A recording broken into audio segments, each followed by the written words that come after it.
Do you need more? Pinball, the analog video game. There's nothing that beats playing a real pinball machine. You feel the weight of the ball, the feedback of the bumpers, the thrill of a multi-ball. The amount of engineering that goes into one pinball machine is insane. Thousands of years of human ingenuity to create an advanced version of Keep the Balloon Off the Ground. But because of that ingenuity, pinball machines are a pain in the ass to own. They require all these specific parts, you have to keep it lubricated, and there's only a few people who actually know how to fix these things. That's where video games come in, to give you the pinball experience without needing a basement or a divorce. I guess there's also these electronic pinball machines that have a screen for a pinball table. The problem with using one of these is that it makes your dick fall off. Pinball video games have been around since the beginning. Some of the early arcade games were pinball games. Although the concept of an arcade pinball game is weird, because back then pinball machines were still everywhere. So why the hell would you play this? Of course, pinball games on consoles make a lot more sense. One of the most noteworthy was Nintendo's own Pinball in 1984. For video pinball, it's very basic. The only thing that's exciting about it is the bonus stage where you get to see the guy from Donkey Kong. This does show one of the big advantages of video pinball. It's that you can change the gameplay and the entire board, unlike a regular pinball machine. Although, a pinball game would really have to push the envelope and deliver something unique to the medium of video games in order to compete with the tactile fun of real pinball.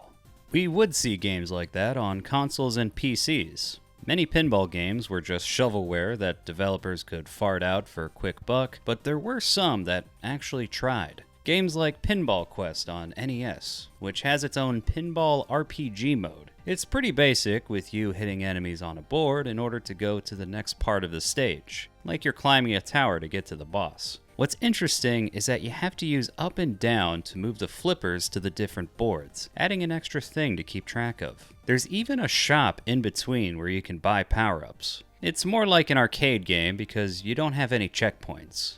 I didn't get far in this game, but it's definitely a unique idea, and it shows how video games can expand upon the idea of pinball. There are many other great pinball games that came out during the 8-bit and 16-bit era. Games like Battle Pinball. This is part of Bandai's Combati Hero series, featuring super deformed versions of Ultraman, Kamen Rider, and Gundam.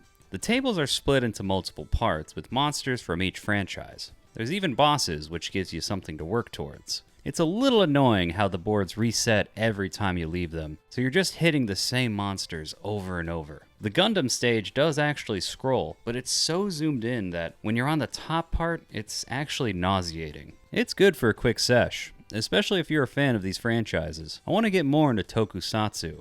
My New Year's resolution is to watch more Japanese kids shows from the 70s. But for this era, there is one pinball game that stands above them all.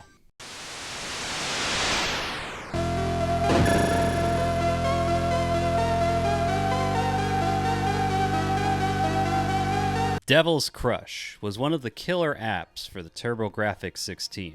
I remember that whenever the TurboGrafx 16 was mentioned in EGM, they had to tell you that Devil's Crush is the best game on it. I have to agree, only because Rondo of Blood was technically a TurboGrafx CD game. This game took all the innovations from previous pinball games and combined them with an awesome board, great gameplay, sound effects, and music. The table is split into 3 main sections, and it's not a pain to get to any of them, so you get a good amount of time with each one. The feedback from the sound effects feel great. There's something so satisfying about getting your ball into this chick's head. The bonus levels are relatively easy to find, and there's 6 of them, which gives each run a good amount of variety. There's also one thing that I think every pinball game should have. Little fucking guys. Sure, Battle Pinball had enemies on the screen, but having dozens of little fucking guys that you can just steamroll over is much more satisfying. There was a Genesis port that only came out in Japan, and it's a solid port of the game. I will say the sound effects and the ball physics are better on the TurboGrafx, so that's my favorite version to play. Devil's Crush is a must-play, not just in terms of pinball games, but in the pantheon of retro games. It's one of the few pinball games where you want to play until you run out of balls. Some of these other games overstayed their welcome, where at some point, I just let the ball drop so I can be done. But Devil's Crush is one where I always try my best. You can go for about 15 to 20 minutes with one session, and for a pinball game, that is high praise. Most of these games couldn't last me 5 minutes. There's also Alien Crush and Jackie Crush, and while these games are still good, Devil's Crush still has them beat. The boards on Alien and Jackie are just harder to navigate, and it's more frustrating to see all the stuff. Devil's Crush has that perfect balance of fair and challenging. The last game of the series came out in 2008, Alien Crush Returns, on WiiWare of all places. This is the only game in the series to be in 3D, and man, the 3D really makes the board look grotesque. Wait, really? I need the nunchuck for a damn pinball game? Pinball games are literally 2 buttons. The story mode has you defeating all the enemies on the board until eventually fighting a boss. You have some power-ups like a reverse ball that changes your direction, or a boost that sends your ball flying. The game is pretty fun. It only got frustrating in the second to last stage where I had to defeat one enemy in this little area, and it took me 10 goddamn minutes just to get there. Even then, there's only 3 boards and 2 boss levels, so the story mode only took me about 40 minutes to beat. And keep in mind, I'm not that good at pinball. It's a WiiWare game, so it's understandable, and the game is a very solid pinball experience, although Devil's Crush still has it beat. Of course, I can't go on without mentioning the pinball game that we've all played, the one that is a core memory launched deep inside every millennial.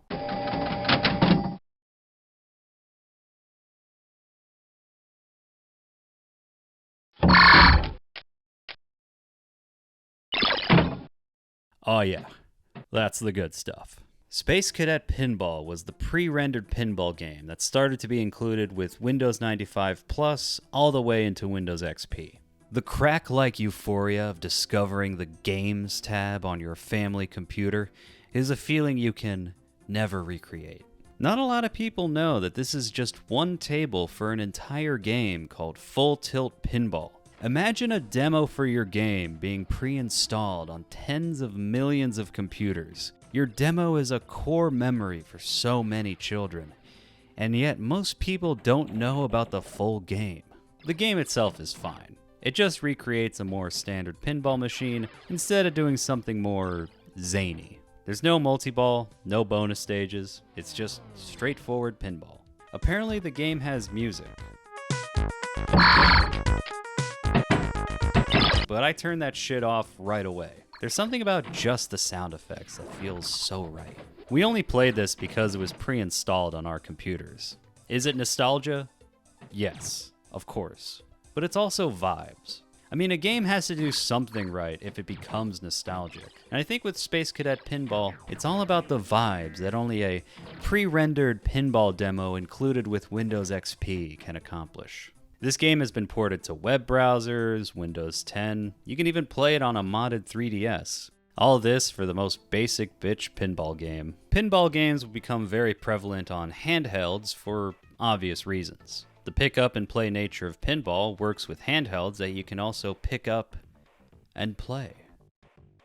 Woo! This is where you would see a lot more licensed games and pinball spin-offs of popular series. After all, you can slap a recognizable face on a quick pinball game, sell it for cheap, and you got something that a kid will tolerate.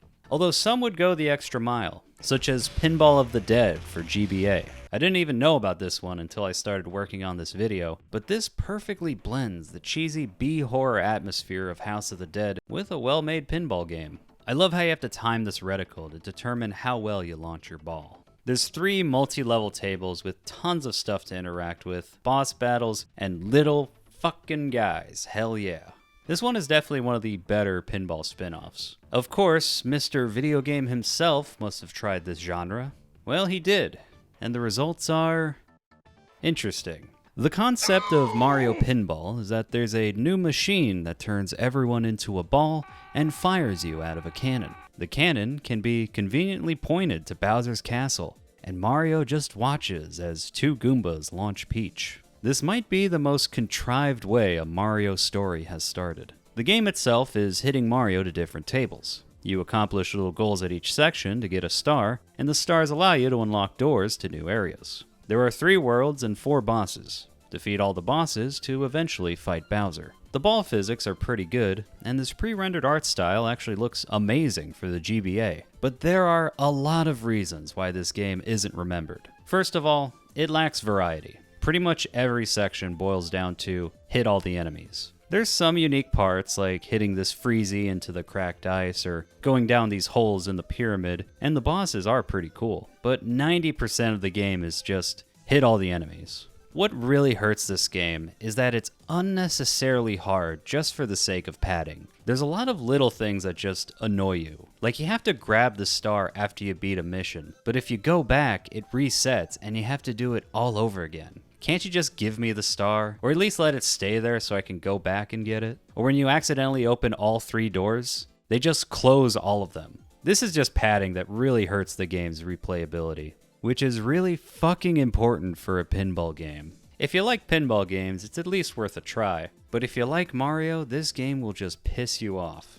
The game was made by Fuse Games, who would go on to work with Nintendo again on another pinball game. Metroid Prime Pinball sounds weird, but then you remember Samus turns into a ball, and now it makes perfect sense. The game has 6 unique tables that have their own bosses and minigames. In a normal run, you can travel between the different tables, giving you a lot of variety in each playthrough. You have to hit the enemies on screen like Mario Pinball, although this game incorporates power-ups like bombs and missiles that you can activate with the face buttons. It gives you a lot of input while still maintaining the fun of using angles and momentum to line up the perfect shot. There's also bonuses within the stage. Most notably, Samus will start shooting enemies automatically, and you have to move left or right. It's never too long, and it's always a treat when it happens. The goal is to get all the artifacts, which takes you to a final boss stage, so you got something to work towards. While I will say that Mario Pinball was more ambitious with its big, interconnected map, Prime Pinball incorporates some of those adventure elements with more traditional pinball boards to make a much more enjoyable experience that you'll actually want to replay. Of course, you probably already know what the best Nintendo pinball spin-off actually is. While Pokemon Pinball is very good, Pokemon Pinball Ruby and Sapphire, this is the real shit. You got 2 colorful boards that incorporate the Pokemon perfectly, all with this beautiful sprite art and animation. The goal is to just catch Pokemon. Basically, as you hit stuff on the board, certain areas open up, and you're given an opportunity to catch Pokemon. You either have to hit the bumpers, grab the Evo letters to evolve, or hit the little baby that comes from the egg. The tension in trying to get the ball to go where you want is maddening. Like you did the same loop 100 times before, but now that you actually have to get something, suddenly there's like this social pressure you have to overcome. It creates this really satisfying gameplay loop where catching a Pokemon feels like an accomplishment because it's challenging enough to not be monotonous, but also not too hard where it feels frustrating. You start in a random area at the beginning, and each one has different Pokemon. Sometimes you have the chance to go to different areas, giving you a little control instead of making it all random. There's also bonus stages to help mix things up. This is a pinball game where your session can last for 30 minutes, and for a pinball game, that is an impressive feat. Everything just has such great feedback, and even though there's only 2 tables, wanting to fill your Pokédex makes this such a great game to just go back and chill with. I do wish there was something more you could do with the Pokemon instead of just trying to fill the Pokédex. Like imagine if you could actually trade these into Ruby and Sapphire. It would be broken, but it would be awesome. But trying to fill the Pokédex is a good enough motivation by itself. The only thing this game is missing is the Rumble Pack, which the Game Boy game came with. With just a single AAA battery, you can feel the vibration as Pikachu fucking kills you. This is one of the best pinball games, one of the best Pokemon spin-offs. Hell, I think it's one of the best games in Pokemon's catalog. It's a shame that the planned Diamond and Pearl pinball for DS was cancelled. It was going to be developed by the team that made Metroid Prime Pinball, but at least the series ended on a good note. Throughout the 5th and 6th console generations, pinball games were plentiful, but most of them were shovelware. Pinball games would be one of the first things you would see in a bargain bin. Most of these games are just boring. Like I was going to talk about the best and worst pinball games, but the worst pinball games are just nothing. Kiss Pinball is one of the worst rated PS1 games, and it's just a shitty 2D pinball with bad physics. It doesn't even have the Kiss music, it's just instrumentals. Gene, you cheap bastard. Austin Powers Pinball was a title that always haunted me. Like, I saw this at Toys R Us when I was 9, and ever since then it's just been appearing at different points in my life. Always there. Always there. When I finally played it,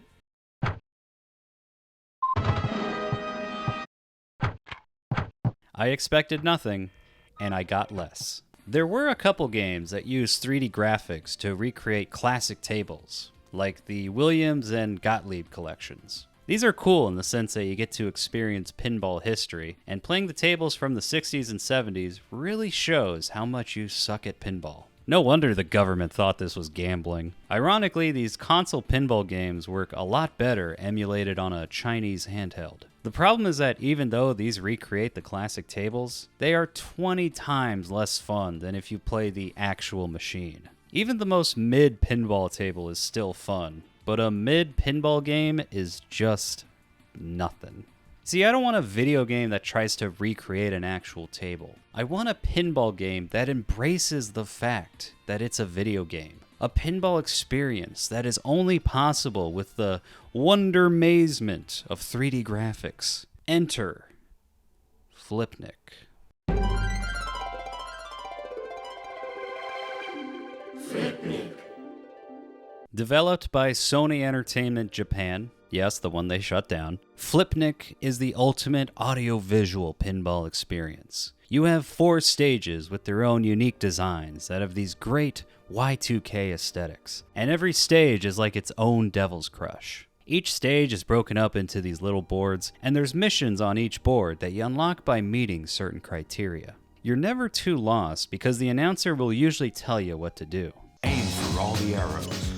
The chance for a big bonus. Some missions will give you points, others a bonus stage, and some will be the super missions, which can totally change the structure of the stage. The super missions are how you unlock the other boards, and it's never too difficult that you need to be a pinball wizard to unlock the stage. Well, except the 3rd stage, but we'll get into that. Everything from the graphics, sound, and ball physics makes Flipnic an excellent experience. I especially love the little FMVs that play when you make progress. They feel like something you would see on the little display screen of a real pinball machine.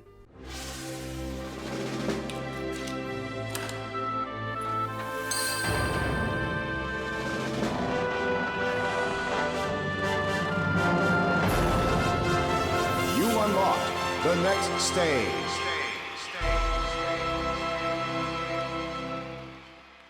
When you beat the main super mission, you're taken to the 0G zone, a bonus stage that elevates every time you hit the bumpers. This game just oozes personality. It reminds me of Pipe Dream by ANY Music, and I wouldn't be surprised if the game was inspired by it. Even the opening is a rendition of the first computer to sing Daisy Bell, with the lyrics slightly changed.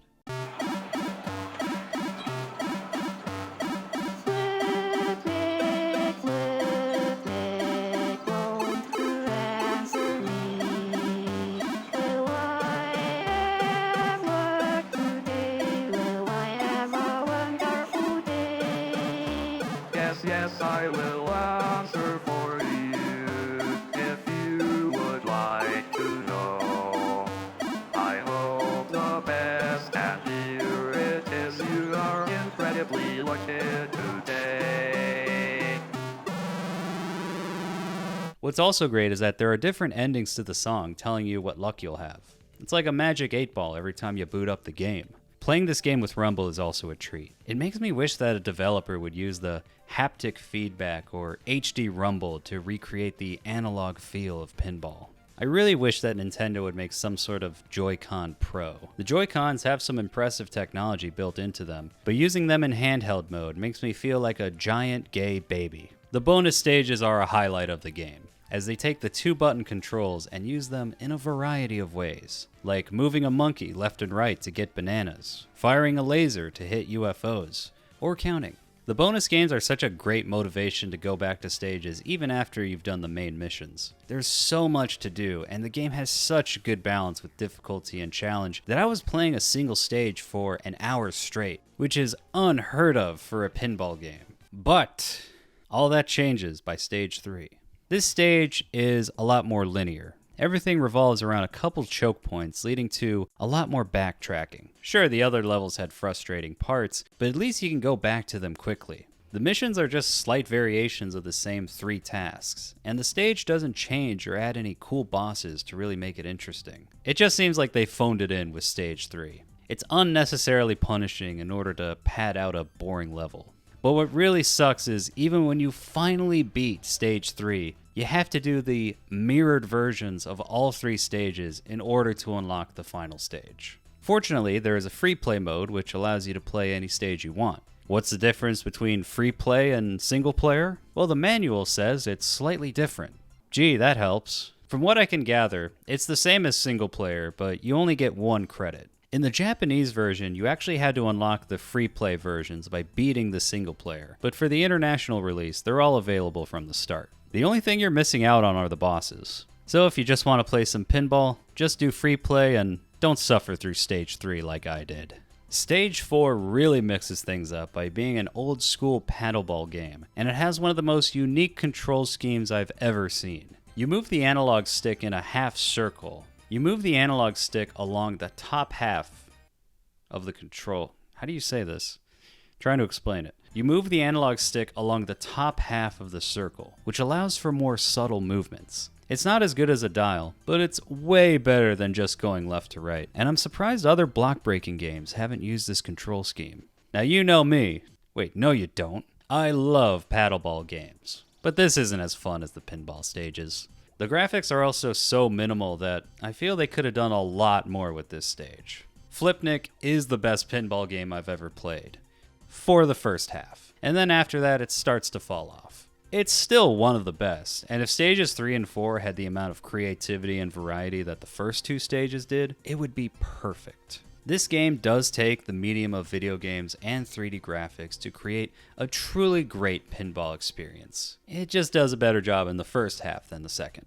These 3 pinball games still haven't been topped, but there are some modern games that are keeping the spirit of pinball alive, mostly Zen Studios with their Pinball FX series. These are free-to-play games where you can pay for the tables individually and build your own little virtual arcade. They have original tables, tables based on classic Williams machines, and licensed tables with some of the biggest IPs. Why would you kill yourself when you can play American Dad Pinball on your Steam Deck? Oh wait, it was delisted. Never mind. Pinball FX is pretty damn fun. There isn't any kind of wonder mazement like Flipnic, but the tables are very well made, and there's these unique 3D models on each one. The models are especially fun on the licensed ones. Zen Studios also has Pinball M, which is the same thing, but it focuses on more adult-oriented licenses. These tables are perfect for a Steam Deck or a Nintendo Switch, but I can't imagine what kind of madman would sit at his couch and play pinball games on a console. The only thing more crazy would be playing them on your PC so you could record them for a dumbass YouTube video. It's funny that Pinball FX basically killed the licensed shovelware pinball spin-off. Now a popular IP can just go to Zen and make a table as DLC. It's honestly a brilliant model. Now you can get one really good table from Zen instead of making your own crappy game. The only time I've recently seen a series make their own pinball spin-off is Senran Kagura Peach Ball, which is also pretty good.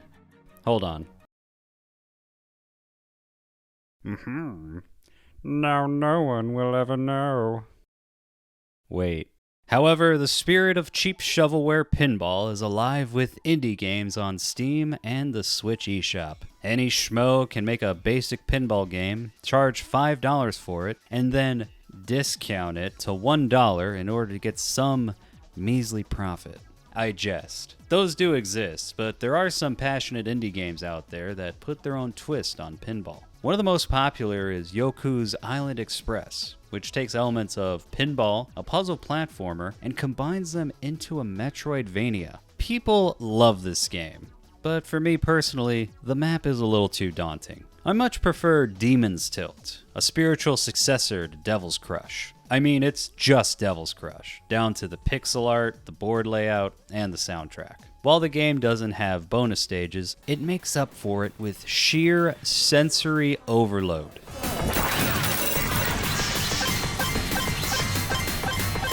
Although it's not as good as Devil's Crush, it has its own appeal, especially if you're into the slot machine style visuals of games like Vampire Survivors. You know, pinball is having a bit of a resurgence. I've seen these new Stern pinball machines that, ironically, incorporate elements from video games into the physical tables, so we've come full circle. Now that screens are so cheap, they can incorporate a lot of full motion video into the games, like this Elton John one, where they got the real, actual Elton John to walk away with his back to the camera.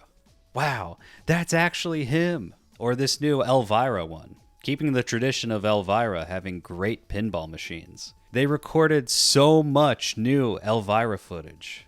God, the things I would do to that woman. Can you imagine your entire life is making money cosplaying as your OC? I mean, I guess that's kind of like VTubers. Pinball is one of those niche game genres that will always be around. I'm surprised that pinball hasn't taken off on mobile platforms with the rise of gachas and ADHD slop games. But then I remember pinball takes actual skill, which upsets the whales. We have Pinball FX making more traditional pinball tables for the big IPs, and indie developers are trying more of the weird shit. I don't know if someone will try to perfect what Flipnic did, but at least emulation can keep the spirit of these games alive. I hope I showed you that not all pinball games are shovelware. Just most of them. Now, if you'll excuse me, I have to go find my dick after using this thing. Fuck you, Jason Graves.